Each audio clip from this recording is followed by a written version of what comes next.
Apa yang harus dilakukan jika seseorang ingin bekerja di suatu perusahaan atau instansi?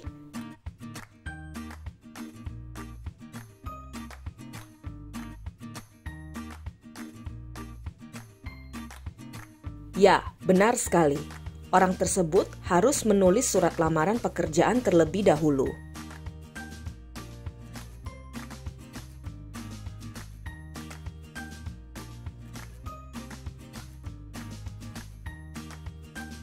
Apakah kamu bisa melihat persamaan dan perbedaan dari dua surat ini?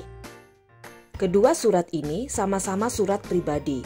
Bedanya, surat pertama adalah surat pribadi non-formal, surat kedua adalah surat pribadi formal. Ada dua jenis surat lamaran pekerjaan. Yang pertama adalah model gabungan.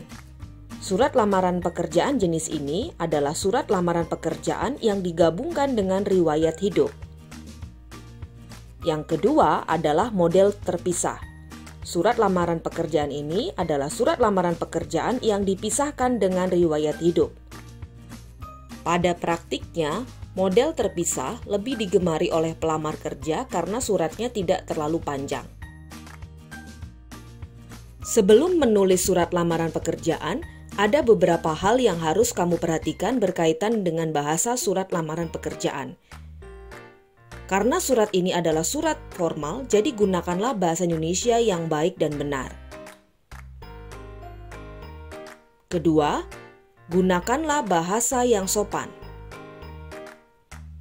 Ketiga, bahasa surat berisi kata pengantar yang jelas, singkat, padat, informatif, dan tepat sasaran.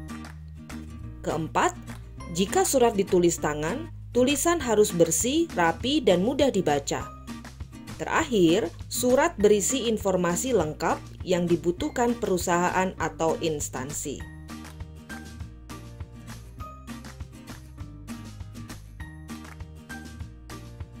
Surat lamaran pekerjaan adalah surat yang memiliki sistematika, dan sistematika tersebut harus ditaati agar surat lamaranmu benar. Mari kita pelajari dulu sistematika surat sebelum kamu berlatih menyusun surat lamaran pekerjaan. Sistematika yang pertama adalah tempat dan tanggal pembuatan surat atau titi mangsa surat. Kedua, hal dan lampiran surat. Ketiga, alamat surat yang dituju. Keempat, salam pembuka. Kelima, pembuka surat. Keenam, isi surat. Ketujuh, penutup surat. Kedelapan, salam penutup. Dan terakhir adalah tanda tangan dan nama pelamar. Sekarang, perhatikan penulisan setiap bagian surat. Yang pertama adalah tempat dan tanggal surat atau titi mangsa surat. Penulisannya adalah kota, koma, tanggal surat. Kedua, penulisan hal dan lampiran. Hal, lamaran pekerjaan, lampiran, satu berkas.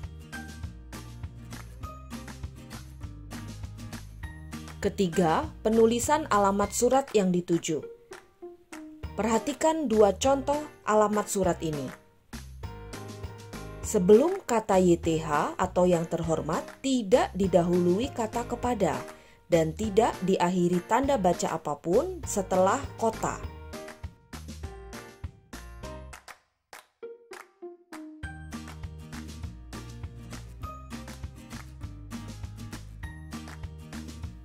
Yang keempat adalah salam pembuka. Salam pembuka yang dipakai adalah dengan hormat. Kelima adalah penulisan pembuka surat. Surat lamaran pekerjaan dibedakan dari berbagai sumber yang diperoleh pelamar. Sumber yang diperoleh pelamar berpengaruh pada bahasa yang digunakan di bagian pembuka surat. Ada 5 sumber surat lamaran pekerjaan. Yang pertama iklan, kedua informasi seseorang, 3 pengumuman resmi, 4 permohonan instansi, Kelima, inisiatif sendiri. Perhatikan contoh pembuka surat berdasarkan iklan. Jangan lupa cantumkan nama surat kabar dan juga tanggal surat kabar itu terbit. Keenam, penulisan isi surat. Isi surat berisi identitas pelamar dan juga hal-hal yang dilampirkan. Jangan lupa di bagian ini terdapat juga kalimat impresif yang bertujuan untuk mempromosikan diri pelamar.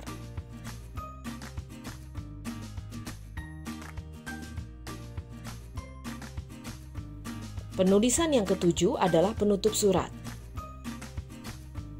Demikianlah surat lamaran ini saya buat sebenar-benarnya. Atas perhatian Bapak atau Ibu, saya mengucapkan terima kasih.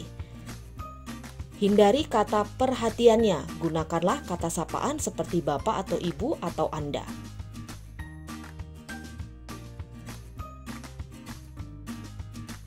Penulisan ke-8 adalah salam penutup. Salam penutup yang dipakai adalah hormat saya.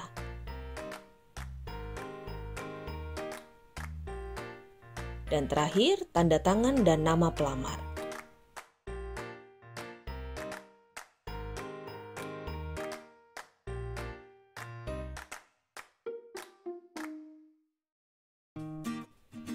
Nah, inilah surat lamaran pekerjaan yang utuh.